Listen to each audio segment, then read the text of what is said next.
Welcome, residents, to the Dr. DC podcast. My name is producer Richard, and next to me is the Doctor himself. Hello. Each week, we talk about the weird and wonderful world of DC while fielding questions from listeners like you. And today, we are joined by a very special guest, artist Matylda McCormack-Sharp. Thank you. Thank you. Yeah, thanks for joining us. Thank you for having me. No problem. Absolutely. Thanks for having me. So excited. This is the first legacy guest we've had. Yeah, that's right.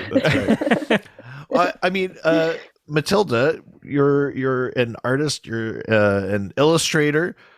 Mm-hmm. Do you want to answer the obvious question of how did you get into that? Well, I happen to have a dad who's pretty big in Yes, the world very. of comics.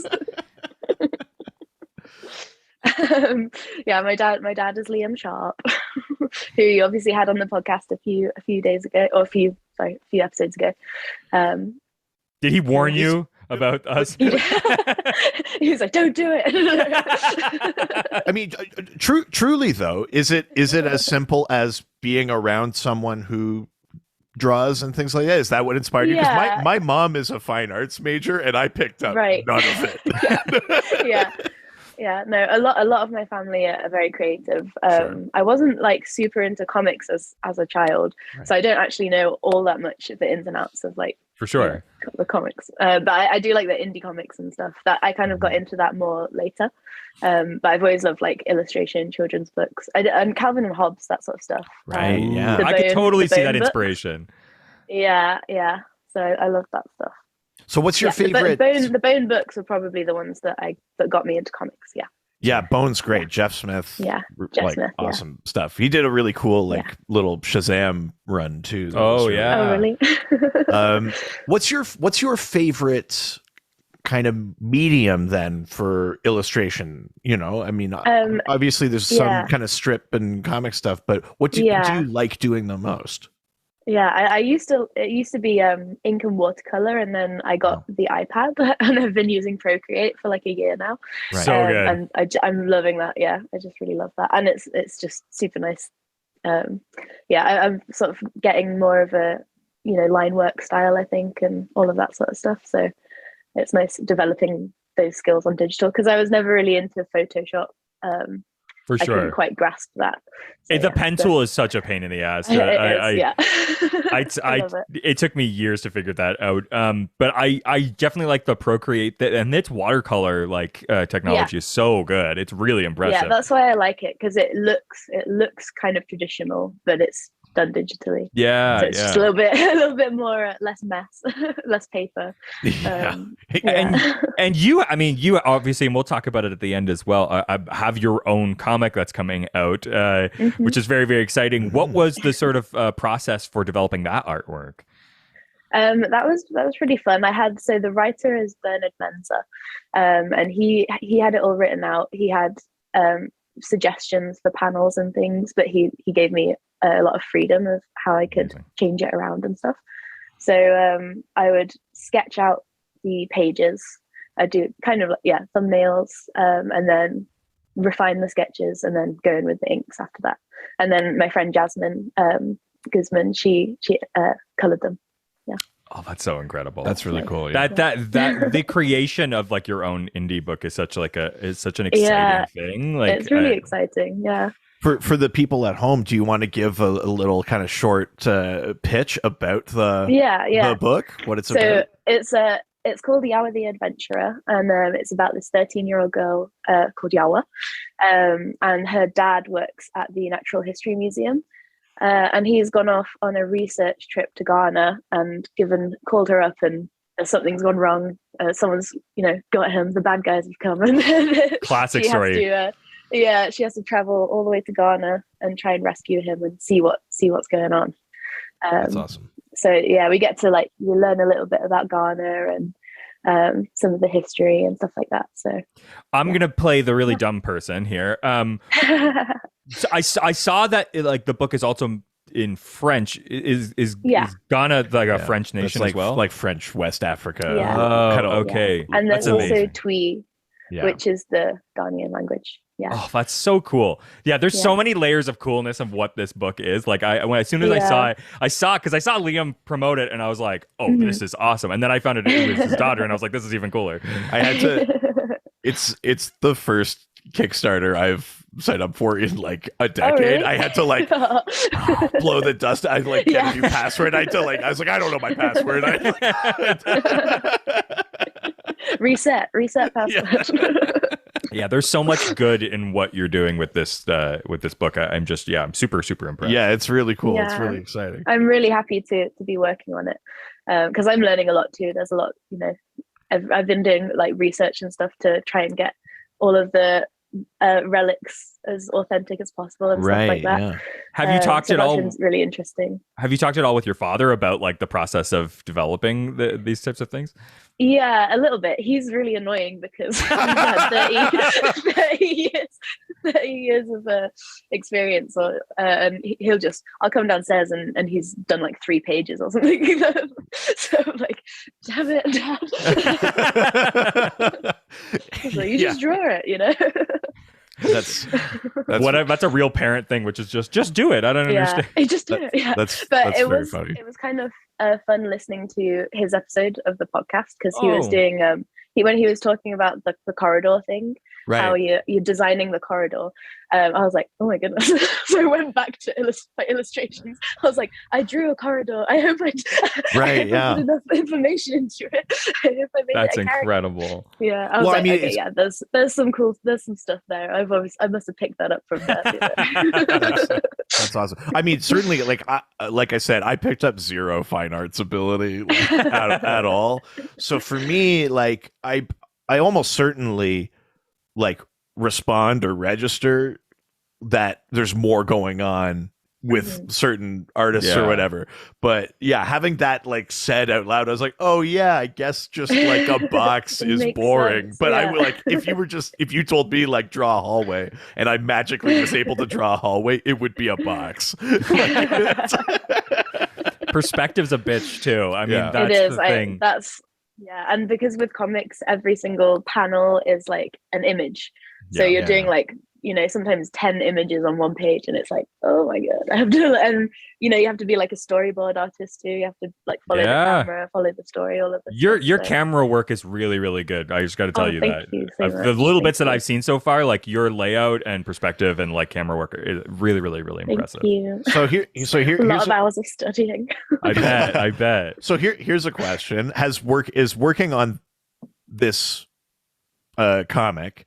Is this like I got to make more comics, or is there a different kind of like a different art project? Never make a comic ever again. Well, because you never know, right? Like some people, you might want like the breadth of projects, or sometimes it's like, no, the door's open. This is where I'm at now.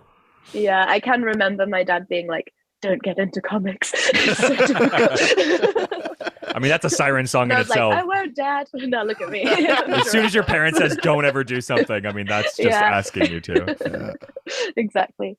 It does make me want to draw more comics. I'm really enjoying there's a lot more like YA mid-grade comics coming out these days. And my favorite. I love that sort of stuff. YA, like mid-grade stuff is exactly where I live. It's so fun. That's so fun, yeah. I really even love that, like now some of like the big 2 especially are even getting into some more YA stuff. Like I've seen like that's really where I live. I think like and I think like YA gets such a bad rap and it like tries to like pinpoint people into like a certain age gap, and I really think it's more of like the storytelling style more than anything else. That I just it's more about heart and less about that kind of sounds like what an old would say if he was reading a book.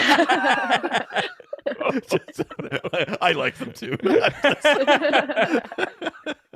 That's awesome. I love that. Well, today we're talking about Teen Titans. Yeah, we're talking about the cartoon Teen Titans, the like much beloved classic cartoon. This was your pitch, your idea. Do you want to tell us a little bit about like why you like Teen Titans? So Teen Titans, that's probably like the biggest DC thing. I mean, obviously, like I know Batman, all of that sort of stuff. Sure. Like I know the basics. And I'd watch the films when they come out and stuff. But Teen Titans is really what brought me into the DC universe, and gave me more of the that's DC and that's Marvel. I know which one's which. like, I can follow this guy. Awesome. And I'd watch it with my brothers when I was at school, and we'd come home after school and just like binge it on Cartoon Network and stuff. Right. So, And your dad's just like, yes. yeah. I did it. Were you among the heartbroken crowds then when it got when it ended, when they didn't renew it? Well, I think because I'm in the UK, the Cartoon Network was slightly different. So I don't know if it came out the same time. Like I basically watch it. I wouldn't watch it always chronologically. I didn't really. I was just watching it Right. and enjoying it. Sure. And then it ended, and it was like, oh, why have they done this? And I can't even, and because the last episode is kind of like a cliffhanger-y sort of episode, or it doesn't feel like a last episode so much. Yeah. It was like, is this the end? Is it gone now? Yeah, well, especially if you've been like kind of jumping around and watching out of order, then you're like, well, there must be one more. Yeah. Yeah, surely. Surely I've missed Yeah. something. Yeah, I mean, it's a very like much beloved cartoon that I admittedly watched some of. Mm-hmm. I went back and watched more for this. Yeah. I have weird, complicated feelings about it because that show is very good, and also like it's like tonally a mess. Like Really? I have no idea what kind of show it's supposed to be, but I like You it. mean like Teen Titans Go? No, Teen Titans Go knows exactly what it is, and But it never wavers. But it just may not. It doesn't necessarily know who it's for, but it knows what it is. That's exactly what it is. Teen Titans knows who it's for, doesn't know what it is. Yes. Teen Titans Go knows what it is, doesn't know who it's for. That's 100% it. That's a perfect distillation. Yeah, that's a good summary. Yeah, because it is all over the place. It's I was, as a child watching it, you're like, wow, this is really cool, and then watching it as an adult, you're like, this is still really cool, but I remember it being a bit more like big. Like, well, yeah, and I don't know really what's going on all the time. But it's funny how they kind of shift from like these really like personal, like dark, this is my angst kind of stories to then like they also have the silliness of like arguing over what they want on a pizza. Really? The stuff that is in Teen Titans Go, but then they have it in this show whose tone is more serious. Is it trying to be like the Teenage Mutant Ninja Turtles movie? Like, yeah, it's very odd. And you have the little chibi characters that pop up. Yeah. Like, well, yeah, and they keep changing art style. Like sometimes, like two characters are arguing, and the characters in the background are like, ooh, ooh, like a totally different art style. Like, really? Oh no, don't fight! Yeah. Like, oh wow, it's such a bizarre show. I really enjoyed going back and watching more. Yeah, it's so fun. It's so fun. I remember, Matylda, you were telling me, I think it was that Beast Boy was sort of your way in there. Tell me a bit about that. I love Beast Boy. Well, I've always been a big animal fan, and I'm also a vegetarian. So I was like, I think Beast Boy like kind of introduced me to what tofu even was for the first time. I think that's the first time I heard what tofu was. Yeah, and I just he was just like I always loved the comic relief characters, the little goofy guys. That just, for sure. Yeah. And his relationships with all the characters too were really nice, like him and Raven and the whole Terra storyline and Cyborg. Yeah, I mean, they really put Beast Boy through it too, because there's a whole thing with Doom Patrol and everything. Yeah, they really put him through it on that show. Yeah. That's so he got funny. Some pretty serious, heavy storylines. Yeah, he became like a beast, like werewolf type thing as well at one point. That's right. Yeah. He was like out of control. Yeah. Oh wow, that's crazy. And I think you did mention that you did you check out some of the tie-in comics too for that? Yeah, there was the one that's written by Cami Garcia, and the artist is Gabriel Piccolo. And I only read the first one so far, but I love those. I think he was posting them. I don't know exactly the story. He was posting them on Instagram, and I saw the like Raven Beast Boy fan arts and stuff, and I was like, oh, so cute. It was like he was like continuing the Teen Titans that I had always wanted to see. That's awesome. So then when the book came up, I was like, oh, that's sweet. Oh, I'll get that.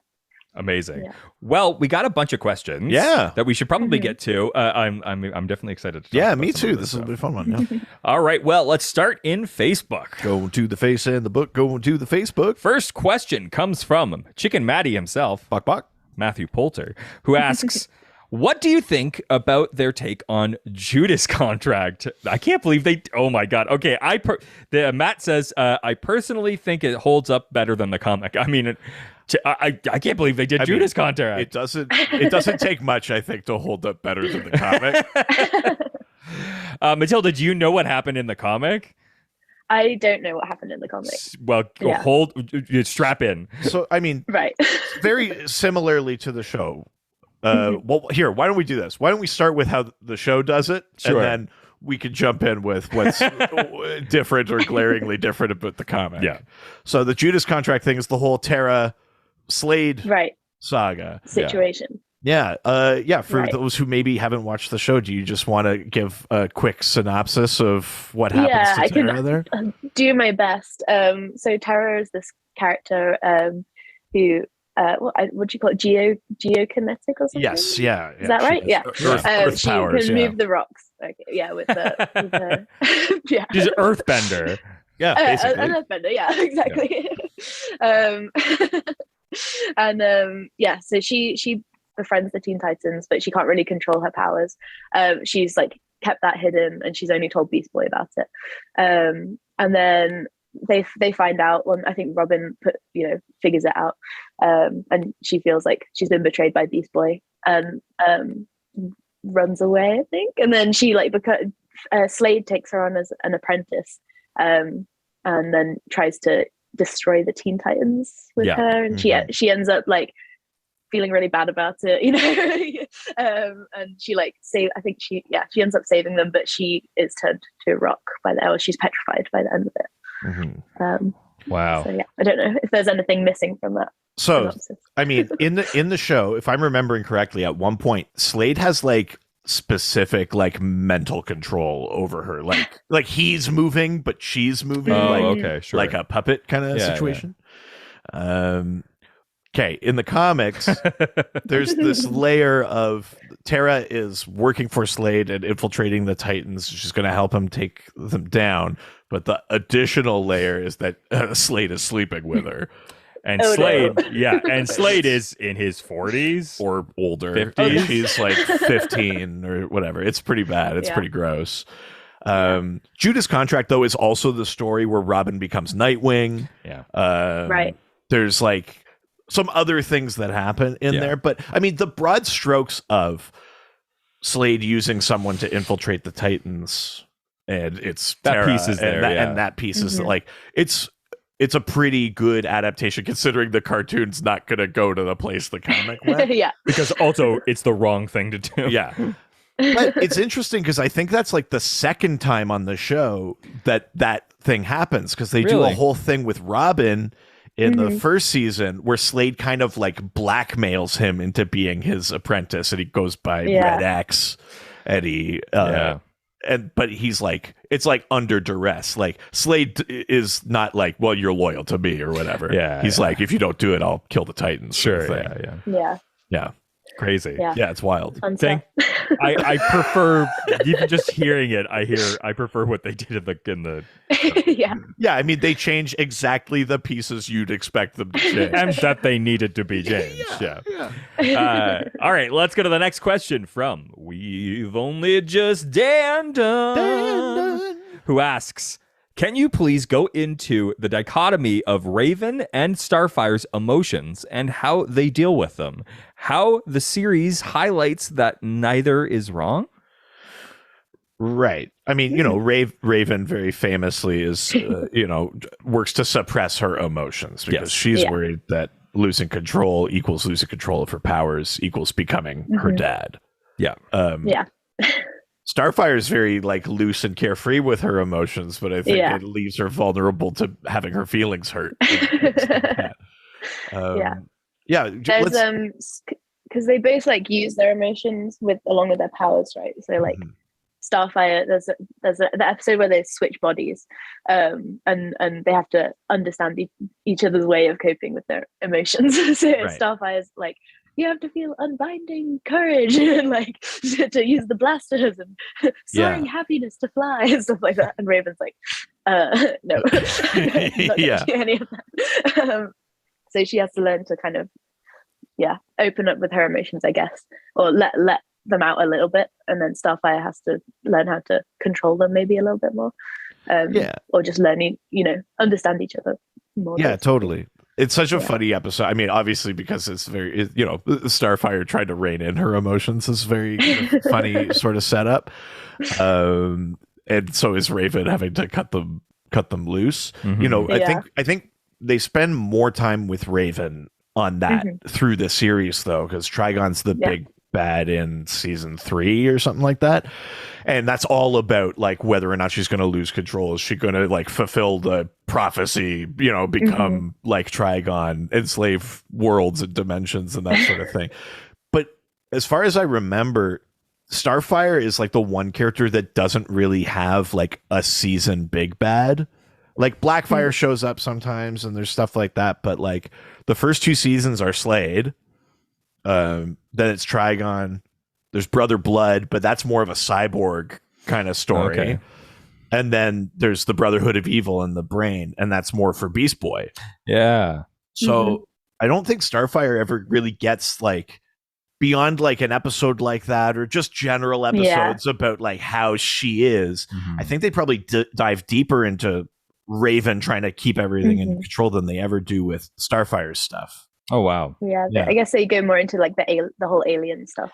Yeah, I think there's one where she transforms. I think she turns into like a chrysalis or something. Oh yeah, I can't remember exactly, but I think they all have to go to this alien planet or something. But yeah, they don't delve too much into the deepness of it, I don't think. Yeah. It's funny too, going back actually and watching some episodes of this for this episode, because I realized that not only does Teen Titans Go mess with like the genre and the approach, or that sometimes they just fully like reuse episode plots. Really? Just do them differently. Oh wow. Because there's an episode of this show where Blackfire shows up and she's wanted, and she like hangs out with the Titans. She's like, oh, sorry, Starfire, borrowed some of your clothes. Hey, I dyed my hair like you, blah, blah, blah. And she's like basically setting herself up to like make Starfire take the fall for her while she takes Starfire's life. Jeez. They do the exact same episode on Teen Titans Go, but it's just different. Like the approach is just slightly different. But I was like, oh, wait a minute. I've seen this. Yeah, I think there's a very famous movie about where someone does that. Oh, yeah, it's Trading Places. Yeah. No, there's another one where it's like we're trying to seduce a man's husband or something, and she like becomes the wife. Or something. Oh, right. Yeah, I can't remember the name of it. But maybe that's not the same thing. Sorry, it's not Trading Places. That's a different thing, but kind of, not really. All right, let's leave Facebook and head on over to Twitter. Wow, you're tired. This is... I just got a fat tongue. I don't know. I can't. Fat tongue. I don't know if there's a way to help that. I think that might be an allergy. Okay.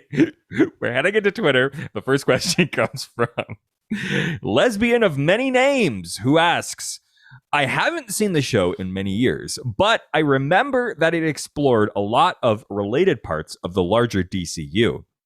Outside of the Titans themselves, what other hero teams are known to exist within the show? Right. Ooh. There's the Hive team. Yeah. So the team of bad guys, the Hive, obviously are in there. Yeah. Yep. And Titans East as well. Bumblebee and Speedy. There's actually like Aqualad. It's a fun way for them to bring in a bunch of the sort of other, because I mean, so many characters have been Titans at some point. Yeah, so sure. Like Kid Flash is even in for a little bit. Yeah, Speedy, Aqualad, Bumblebee. Are there other Harold comes in at one point? Like Gnark comes in. Really, all sorts of characters that are like Titans in the comics, or Titans adjacent characters come in. What about actual like teams? Like, is the Doom Patrol ever show up? The Doom Patrol is a big one Nice. In the later season, because in the comics and in the show, Beast Boy's origins start with the Doom Patrol, or relatively start with the Doom Patrol. So yeah, because Brain and Monsieur Mala and the Brotherhood of Evil are the bad guys in that season, there is a thing with with the Doom Patrol, but it's like Robot Man, Elastigirl, Negative Man, Mento, and Beast Boy. Oh, wow. Yeah. That's awesome. I'm trying to think if there are like, are there references to like, I can't remember offhand. Are there references to the Justice League or things like that in that show? There was one reference to Batman that I can remember, and it was like a silhouette of Batman with bats. And it was, I think, it was like a memory of Robin's. Yeah. And that was like, oh my god, Batman. But other than that, I can't think of any. I can't think of any Superman or Wonder Woman or anything like that. Yeah, I think it's maybe just like by association that we like. Yeah. There's a Kid Flash, so there must therefore be a Flash. But yeah, I not offhand that I can think of. That's so interesting because I find that like the Titans show, TV like live action show is so like wrapped up in like who their like inventors are and things like It's really interesting that I find that like they've been so successful, like they don't even mention any of the other ones. Yeah, it's true, and like they don't even. I don't even think like other weird teams like Global Guardians or things like that ever really come up in Teen Titans. It's relatively contained, but the crazy thing about that is you see like how many characters are technically like part of the Titans corner of DC. Yeah, because you're like, oh my god, there's like a ton of them. I think it's like near the end of the show. There's like a big moment where like all Titans come to fight the Brotherhood of Evil. And you're like, oh my god, there's so many of you. That's really cool. Yeah. All right, let's go to the next question from Braydon, registered trademark, the Soapy Donkey, who asks, did we ever solve who the identity of Red X was on the show? I thought it was Robin. Well, yeah. Robin's the first Red X. Yeah, please take it away. There was a mystery Red X. I don't think they do solve it. I think he is just like a unknown. He's kind of does the same thing with Robin, where he's like the bad guy, but because he's Robin, he's not working against the Teen Titans, but has to pretend like it. But then this guy, the new Red X, is a bad guy, but he also doesn't want to like harm them. I think that he like saves them at one point or something. Yeah. But yeah, I think he is a mystery, unless. I don't know. Is this like a reverse Red Hood thing where it's actually the Joker, but the Joker follows Robin as the Red X? Oh god.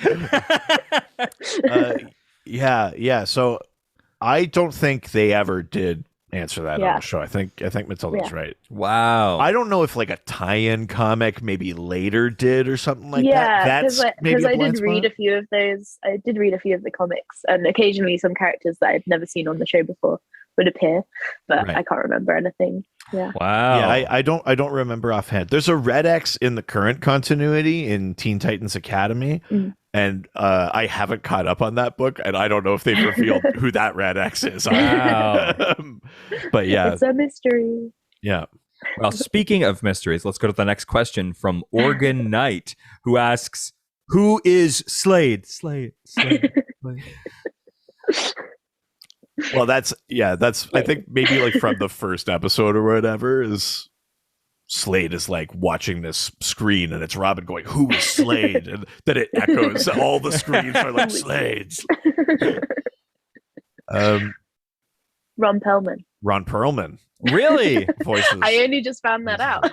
That's amazing. It's a great interpretation. Actually, he's quite good because he's like so constantly calm, like he has such like an unsettling calm voice. And Ron Perlman calm, that is like terrifying. The show, they call him Slade. They don't call him Deathstroke. Wonder why? Maybe because that's too scary. I think it was copyright stuff. I just did I was looking on some of the wikis and I saw a copyright thing, which is maybe why they didn't have Superman and stuff. Yeah, I know. And I think Wonder Girl also falls into that too. Right. I think there's some weird like license stuff that was happening.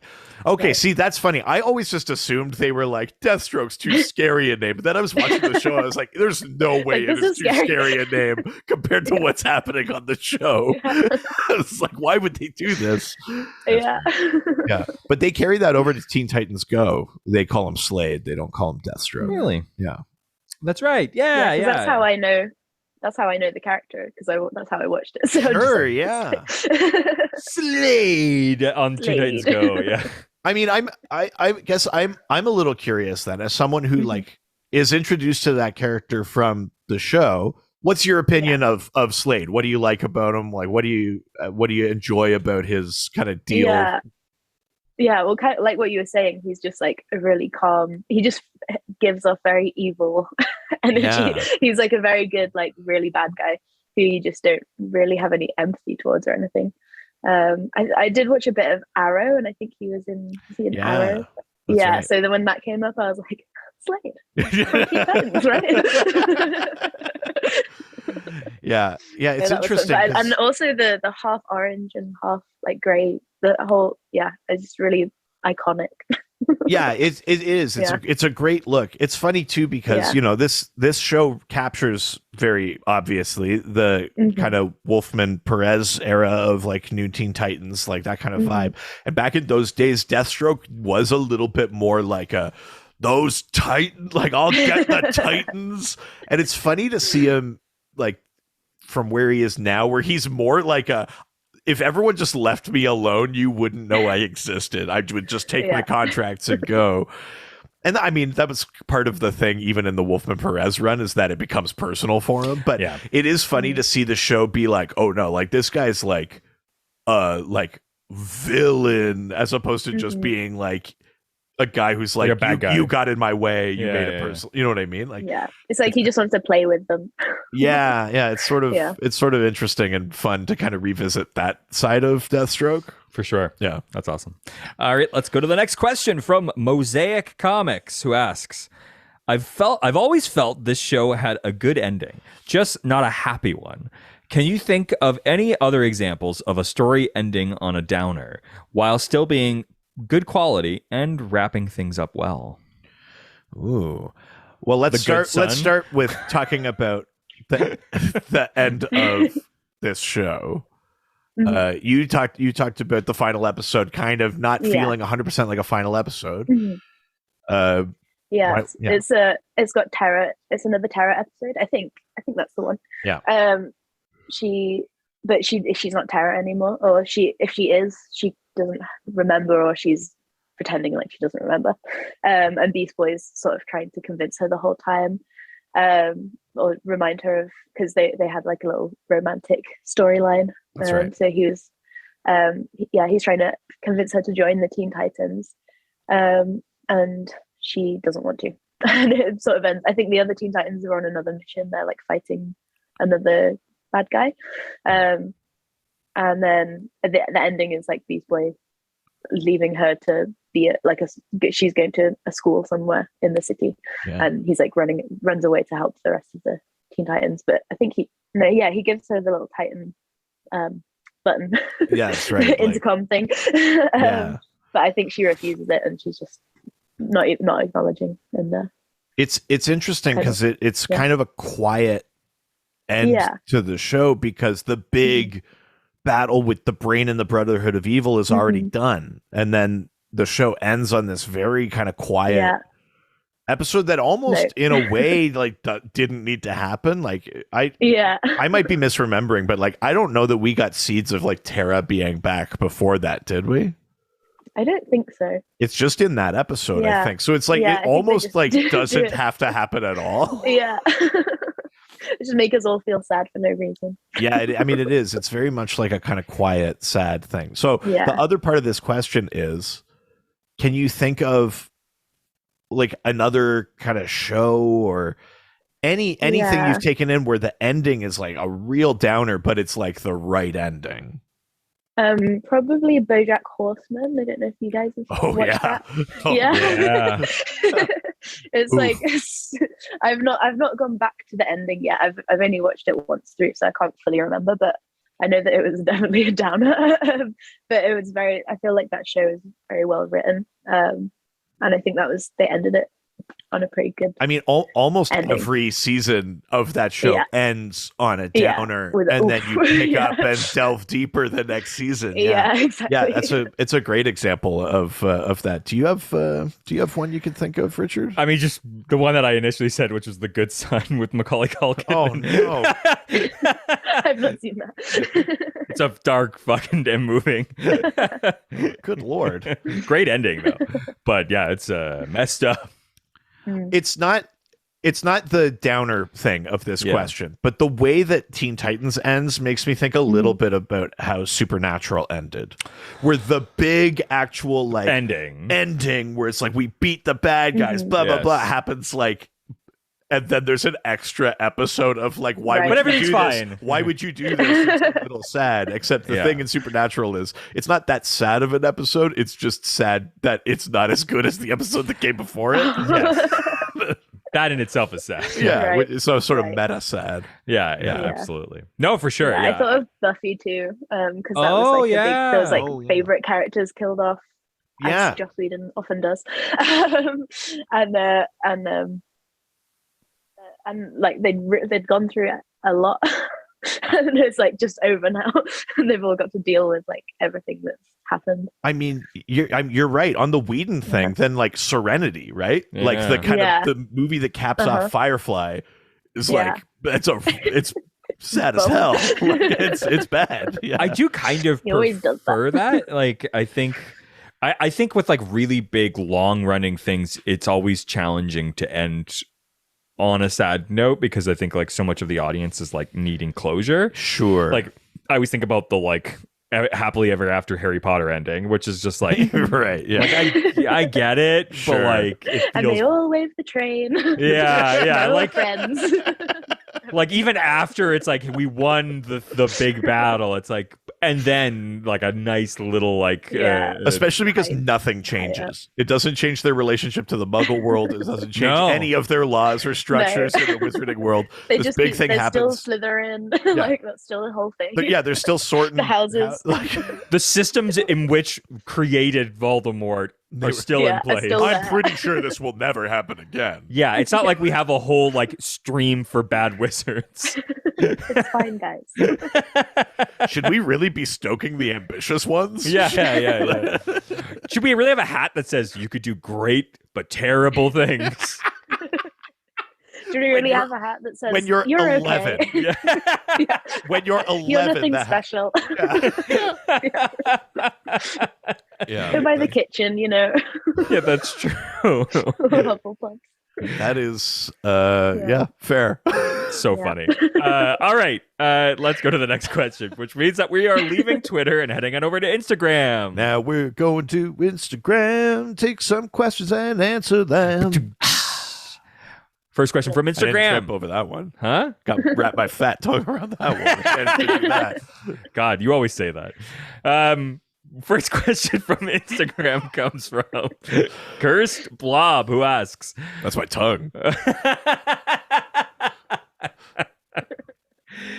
Who asks, who's the Titan with the most loyal adaptation comic-wise? And the one with the best changes for a more modern take. I'm going to say right away, the best changes is Beast Boy. It's kind of boring in the comics. I have the rather hot take that I don't know if I said on the show before, or if I just said it to you. Yeah. Is that when I do encounter Beast Boy in the comics, I find him a little bit boring. Yeah.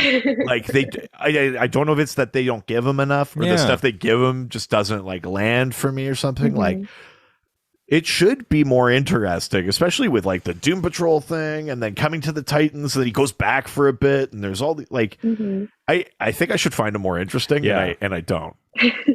So the Beast Boy being more kind of captivating, and maybe. The fun of Beast Boy landing better in TV than it does in the comics. That's a good one.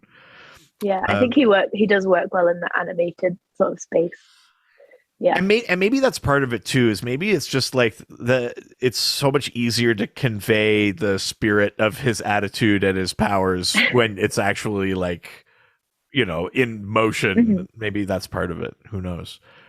Yeah. He's kind of a childlike character, really, because like the changing into animals, that was always, I'd be like, if I was a superhero, I'd want to change into loads of animals. Totally, the kind of one that you go for as a child sometimes. So yeah, I guess he's more of a. But he's got quite a dark past. Like. Yeah, because like he gets like a rare disease, really, like on safari or something with his parents. And they only die as well. Yeah, Jesus. the only thing they could do is transfuse blood from a green monkey into him. It permanently dyes him green, so he's green forever. No even secret identity. Yeah, even when he changes animal shape, they're always green. And then also it allows him to tap into the red, like shapeshift. That's a retcon, but like shapeshift into animals and stuff. But then his parents also die. And he's not there. He's like abused by the Doom Patrol too. Yeah, he gets adopted by Mento and Elasta, woman of the Doom Patrol. But I think Mento like kind of abuses him. Yeah. Jesus. And then the Doom Patrol dies, and then he's upset about that. And then he joins the Titans, and the Titans obviously have their own drama and stuff. And then, yeah, you're right. He does. Maybe that's why it doesn't like land as like a comic-y relief thing so much in the comics, because you know what he's carrying. Well, especially when you're used to watching him in Teen Titans Go. Well, yeah, because in Teen Titans Go, I think they maybe reference it, but otherwise he's just like, "Hey, mama," like he's just having fun. He's just doing his own thing. Yeah, so funny. So, who do you think is the most like comic accurate then? Oh, I'd maybe say. Maybe Raven. Yeah. I think they do a good job of translating all of the like the Trigon Azarath stuff, kind of her demeanor, but also why she does it and that sort of thing. Like I almost wanted to say Robin, but even in Teen Titans, Robin is a little like crazier than I think Robin in the comics is, like, and then Teen Titans Go pushes it to like he's just like an insane control freak kind of thing. But I'd say maybe Raven. What do you think, Matylda? Yeah, well, I didn't know the comics too well. I probably would have guessed Robin if I had someone. That's probably my secondary. But it sounds like I think Raven is probably pretty accurate too. For sure. Yeah, I think they do a good job of that stuff in the show. Totally. It's probably like one of my favorite seasons. It's a good one. That's what in my head, that's what I thought was the last episodes, that whole storyline. Right. But no.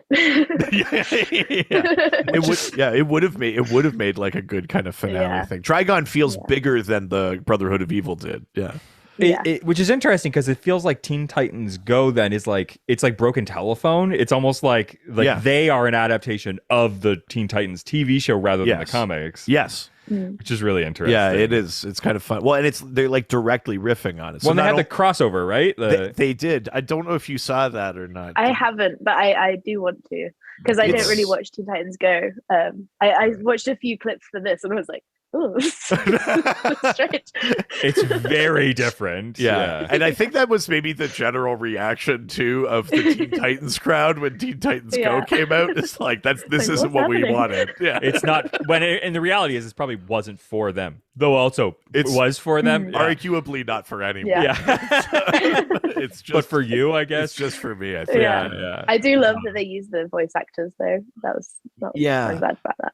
Yeah. So they do a couple of times in Teen Titans Go, they do a thing where they talk about like we need to be more serious, and they'll like cut to the art style of that's so funny. The old Teen Titans or something. But they do this crossover where the Teen Titans and Teen Titans Go teams have to go up against the Trigons of both worlds merge to Hexagon. Jesus Christ! Because 2 3s makes so they become very funny. They become Hexagon. Yes, they have to fight, but it's funny seeing like they do the thing kind of like the Starfire Raven episode of Teen Titans where it's like the one team has to learn how to like loosen up and like be a little like crazy, and the Teen Titans Go have to learn how to like buckle down and be serious and things like that. It's fun. They have to gather the Teen Titans of Infinite Earths. Of course. So they get a bunch of different animated versions. Really? Including like there's like a version that feels like old like Steamboat Willie. like cartoons where they're all like silly. Like, this is Into the Spider-Verse but with Teen Titans. Yeah, totally. They did it first too, yeah. Well they do it with like Avengers portals. Of course. It's cute. That's incredible. All right, let's go to the next question from Dem Jinkies, who asks, many of the recurring villains were created specifically for the show. Who's your favorite original villain / character that they introduced and why? Yeah. I mean, outside of big villains, you know, kind of main ones like the main members of the Hive or Slade, Brother Blood, Trigon, Brotherhood of Evil. A lot of villains on the show are just like made up on the show. Mother May I, Mad Mod. Like there's quite a few. Do you have any favorites that you enjoy? Mad Mod is I do. I like the Mad Mod episode. That was always a favorite one. Yeah, Mad Mod kind of like wears like a Union Jack coat. He kind of looks Austin Powersy, like that's the vibe that he's like the English references and stuff. So it was like, yeah, I like that one. That one's pretty fun. Oh boy, it's. I think I like Mother May I. Oh yeah, she's like this old granny. Before. With like a third eye that can like mentally possess you and stuff like that. But she looks like this. I don't know if I saw that episode. She looks like a sweet old granny or whatever. They use these characters in Teen Titans Go. It's kind of like a Granny Goodness vibe. Like no, because she's I mean, yes, I guess in that it's like a subversion of the sweet old granny thing, but she's got like this psychic power and. In Teen Titans Go, she like bakes people into pies like Mrs. Levitt style. But I don't think I can't remember if that is a thing on Teen Titans. I like Control Freak. So are these characters that also got pulled into Teen Titans Go too? Wow, that's cool. Control Freak is a character who like has kind of like reality warping powers, but he's kind of like a comic book guy type where it's like he's like, I don't like the way this episode is going, and he like, oh, that's fun. Like, can like channel change, can like warp reality sort of thing. Yeah, kind of like an angry fanboy kind of riff, of course, sort of thing. I like Control Freak. I like that kind of stuff. That's awesome. Yeah. That's Are there any others that spring to mind that you can think of? Not that I can think of. I think Mad Mod was the main one that I remember. Is that like when, you know, American shows do like there's like a Mountie? It's like not all Canadians are Mounties. Is there like that kind of riff in the UK where it's like, all right, the mod 60s, you know, we did other things. Yeah, there's the British guy. Okay, yeah. I know, Beast Boy gets like a really good English accent at one point. Gets like turned English. Yeah, that's right. Little fancy like haircut. That's very funny. Yeah, I like that. That's fun. All right, let's go to the next question from Dan Hummer 97, who asks, if there's any member from the comics you could add into this lineup, who would it be? Ooh. I mean, it's tricky because, like we said, a bunch of them show up. Yeah. I'm trying to think first of who basically does not show up. Yeah. Of like Titans. I mean, technically speaking, for a bit in the 90s, I guess. Yeah. Kyle Rayner, the Green Lantern, was on the Titans. Really? He joined the Titans with Speedy, or he was going by Arsenal then, but like the Green Arrow sidekick. He joins the Titans for a bit. So maybe like having a lantern in there. Yeah. That would be kind of cool. Be kind of neat. That could be fun. Yeah. Yeah, and then you've got the green of Beast Boy and the green of Green Lantern. Yeah. And the alien with the Starfire. Yeah. Like I think there'd be like stuff to riff off. And it's a good point. Because they don't do a lot of space stuff in that show, do they? I mean, just with Starfire. Yeah, really. Sure. There's some stuff with Tamaran. Oh, okay, cool. Yeah, the aliens from Centaur or something like that come to like arrest Blackfire. Oh, okay. Yeah. Let's see, who else? Is there anyone you can think of that, like, even maybe from like any other versions of the Titans you might have seen that like didn't make it? Like, I don't think there's a Superboy in the show, right? Oh. No. Wow, yeah. I mean, that's I don't know again if that was a rights thing, because there seems like that was going around a little bit. Yeah. Supergirl. And the Wonder Girl? Yeah, Wonder Girl, Yeah. Those would be really good ones. Yeah, there's not the main three. Yeah, get some more like female power in there would be awesome. Or like what's the Martian Manhunter guy? Oh, Miss Martian. Yeah. I'm trying to, like, timeline wise, trying to think of where this show sits. It's possible this show maybe it barely overlaps with the first appearance of Miss Martian, but she might not have been a character yet. But if they kept going, it would be fun to bring her in, definitely. That's awesome. That's really cool. All right, let's go to our last location, maybe which is Omen. I don't think they brought in Omen. Omen is like a psychic character that was on the Titans. She has like this big green cape and stuff like that. Yeah, it's crazy how many. Like, I would have said like Gnark or something weird as a joke, but like Gnark's in there, so it's like, all right. That's very funny. All right, let's leave Instagram and head on over to the Doc Scored. Doc Scored. You gotta get us there. We gotta go into the Doc Scored now. Hold me, Doc Scored. Turn it, Doc You've definitely done that before. Have I? Yeah. Turn. You got one more? Well, now I'm trying to think of other Elton John songs. No, get off Elton John. Do something else. I'm stuck in a trap. Two ducks for Doc Scored. Wait, what is this? Too Low for Zero, Elton John. Wow. Deep cut. Yeah, sorry. All right. First question. We're a very good show. Your dad probably talked us up a lot. Yeah, he was like, you finally made it.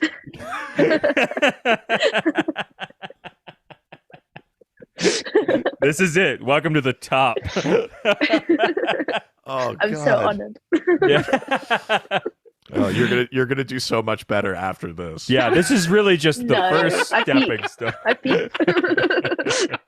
There's no going further than this. We are award winners in Canada for independent podcasting. comic thing. It's fine. It was all really good, important things. First question comes from Cosmic DM Original Recipe, who asks, in the show, Beast Boy comes from the Doom Patrol. One of the main villains of the show is even the Brain, a Doom Patrol villain.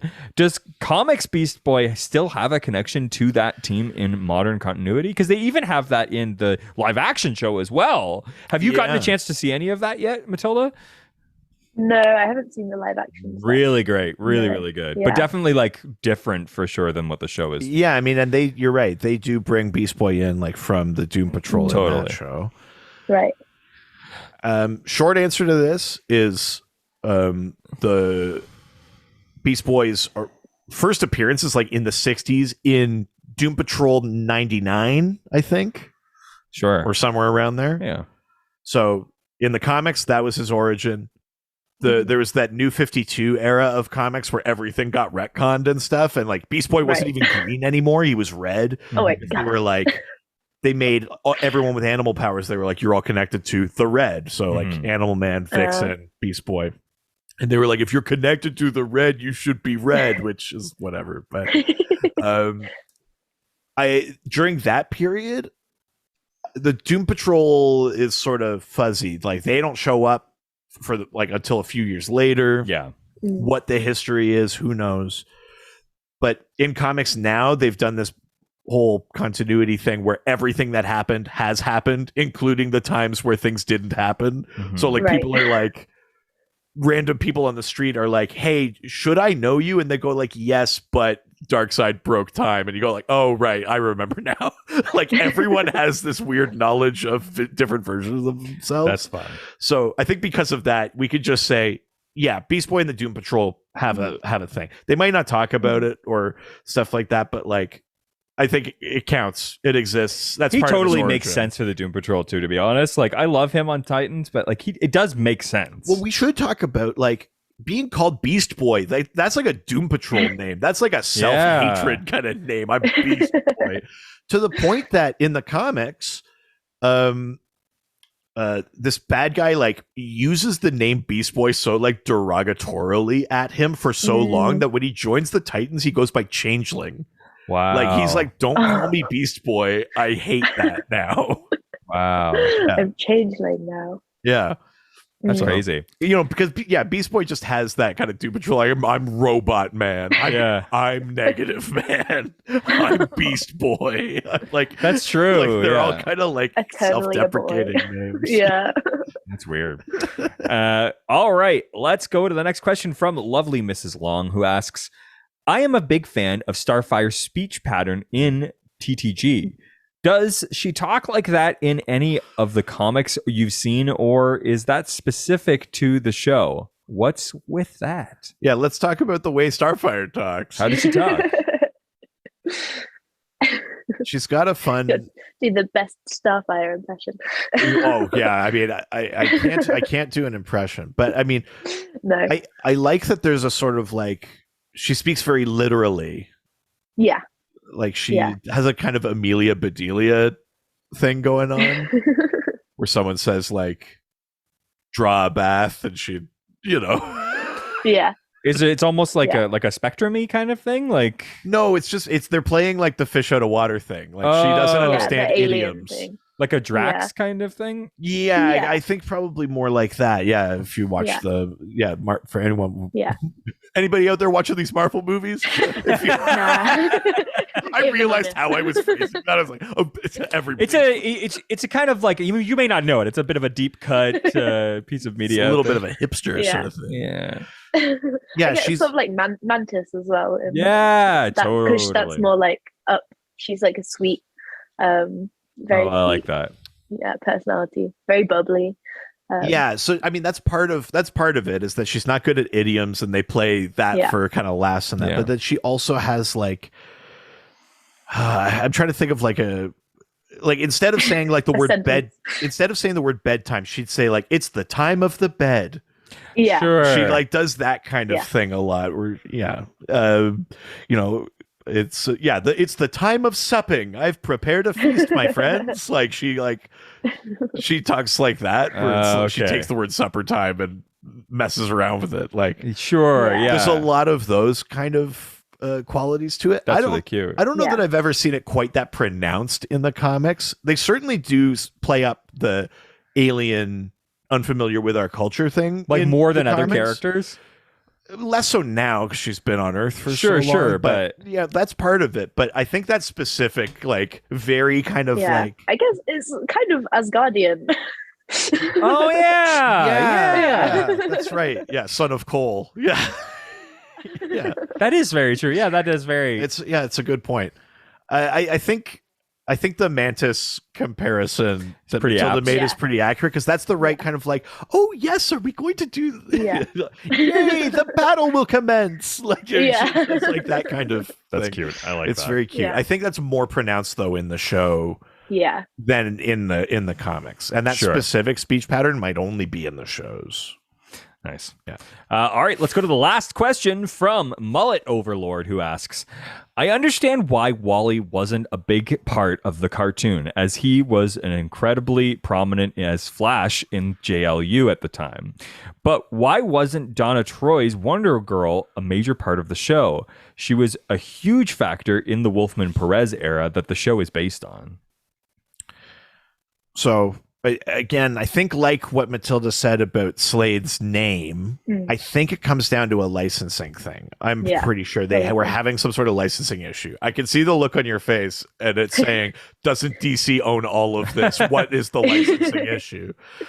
And I think it's got to be something to do, I'm assuming, with like... I mean, they love to sell their rights like in the past, especially when they were having like financial issues. I don't know if it's maybe that thing where it's like the rights for TV for... any Wonder Woman adjacent character maybe went to whatever studio did the Wonder Woman show in the 70s. I don't know if it's that thing or if it's like if there was like a dispute over like the creator credits. There's so many ways it could have gone. There's that like Black Lightning thing where like Tony Isabella refuses to let Trevor Von Eden, the original artist, be called a co-creator. So their credits are like Black Lightning is created by Tony Isabella with Trevor Von Eden as opposed to and. Like, I don't know if it's that situation or about who owns TV rights for that or like or if maybe it's a different animation. Like, I'm not a lawyer, Chris Chan. Yeah, it's our lawyer friend who's listening. Maybe you can weigh in, but I think it's as simple as that. But she does make a couple of like cameo appearances. Like I think in Shadows in like a couple of episodes, there's one where they like you get shots of like heroes in a bunch of different cities, and I think you see a little Wonder Girl cameo. Do you feel she shows up in missing? The tie-in comics later? Yeah. Do you think she feels like she's missing? if you're just saying who was in the comics of that kind of era they're riffing on versus this, then yes, she is. But Matylda, someone who likes, grew up on the show, this is kind of like your real dive foray into the world. Yeah. Did you ever feel like, hey, where's Wonder Girl? Even when like Kid Flash or Tempest or other characters would show up. I don't think so. I think I just took it all like at face value, basically. Yeah. Yeah. For sure. Because they were a good. It's a 5. 5 is always a good number for a team. So sure. The 5. And I think I can see Matylda looks concerned. A dog walked in. Yeah. The door didn't just open on its own. Yeah, not a ghost thing. There's a ghost. No ghosts. Just a dog. Ouch. Yeah, no, I think they do a good enough job in that show of just making them a unit, and it's all about the relationships in that sort of like pentagram of the main team that you don't really feel it missing. You only register that it's missing if you're coming from the comics and you go like, hey, wait a minute. Yeah. For sure. Yeah. All right. Well, that was the last question, but we are not done. Oh my God. It's time to play everyone's favorite game. Time to play. Can you guess the name of the character based on who someone who does not read comic books can describe that character to us? Oh God. This is New Teen Titans edition. Okay. So if you don't know how this is played, I send a photo of a DC character, in this case, New Teen Titans character, to my wife, who does not read comic books and certainly has not watched this show. She sends back 4 clues describing what she sees. Okay. Our guest and the doctor do not know. You can guess as many times as you like on each clue. There's no wrong way to play. I'm on a real losing streak right now in this game. So, yeah. Are we ready? As ready as I've ever am. Yeah. All right. First clue. Nightmare Before Christmas collar. Oh. A collar like Nightmare Before Christmas. I'll be honest, not really sure what that means, but good luck. Well, like, because Jack kind of doesn't he have that kind of pointy like maybe. Tim Burton-y. Interesting. Yeah. Do you have a guess on that? A character from the only person coming to mind is Jinx. It's Jinx. Oh my God! Whoa! Got it in one. Nice. I wasn't going to say Jinx. I was going to say Brother Blood. So I'm going to say, I don't think Liam got his, let alone on the first. No. Liam didn't get his, and it was a character that he created. I was debating doing a character that Liam had done, but I was like, no, I'll do something fun. Holy cow, that got would it be in one. Really embarrassing for me. Well, that was partly why I wanted to do it, but yeah. So that settles it. We definitively now have the better Sharp. It's true. The sharpest Sharp. Yeah, wow. Holy cow, it's Jinx.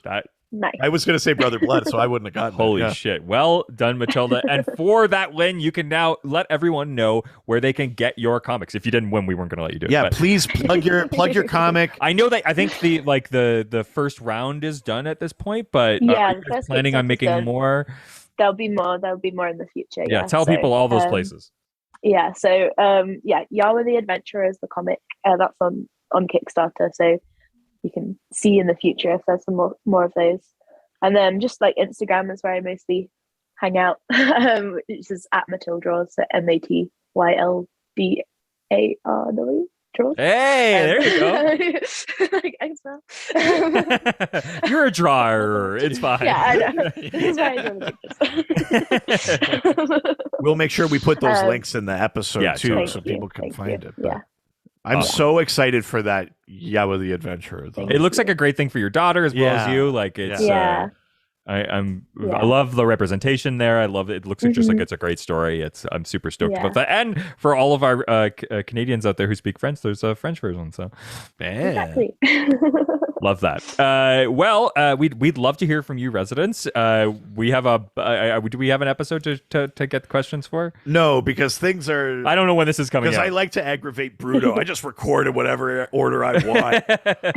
Next week, our episode with Heather Antos will be coming. Yeah, and then the week after that, I have no idea. Yeah. Where this is all a jumble. Send questions, and you'll see whenever us they put come up our up. call for questions. The places we call, we do that calling for questions. Yeah. Well, my tongue is fat too. Yeah. You gotta curse blob yourself. You can get those questions through our Facebook, Dr. DC Podcast, our Twitter, at Dr. DC, our Instagram, Dr. DC Podcast. Send us an email, drdcpodcast@gmail.com. We have a very fun subreddit, r/Dr_DC. The doc phone is always open. 208-917-3238. That's 208-917-DCEU. If you're nasty. We're very young and cool, so we're on TikTok. At Dr. DC. Yeah, I know what stitching is. I can duet. I'll do your at. We have. I still haven't figured out how to get a reply in the thing and then do a video about a reply. I don't know what TikTok is.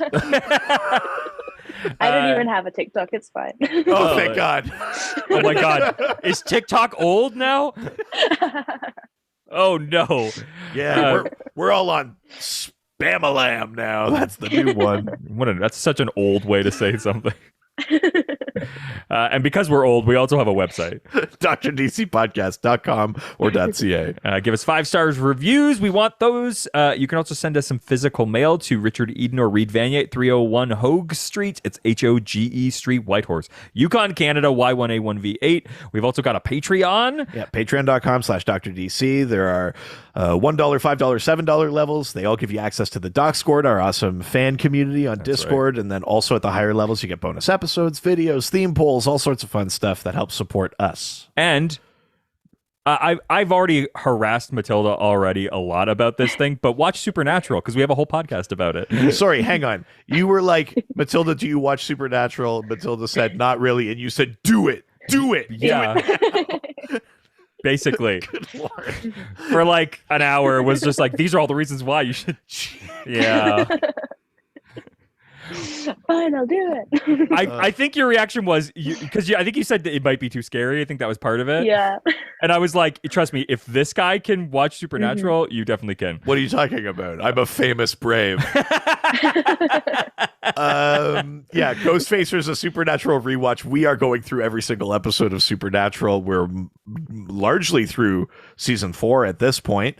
Yeah, we talk about real world monster lore and behind the scenes stuff, and it's a lot of fun. Matylda does have a connection to both the Supernatural and the Doom Patrol that we also talked about today because she's met a cast member. Mark Shepard? Shepard, yeah. Mark Shepard. Oh, what was that like? Yeah, he's a friend of Dad's, so he came. Just a guy you've hung out with, you know. And he's got one of my pictures hanging up on his wall. Oh, so. That's awesome. That's really cool. It's a little claim to fame. Love that. So Yeah. good. Matylda, this has been an absolute joy. Thank you so much for coming on the podcast. Thank you. Please tell everyone goodbye because we're done. Goodbye, everyone. Thanks for listening. Ciao, ciao. Adios.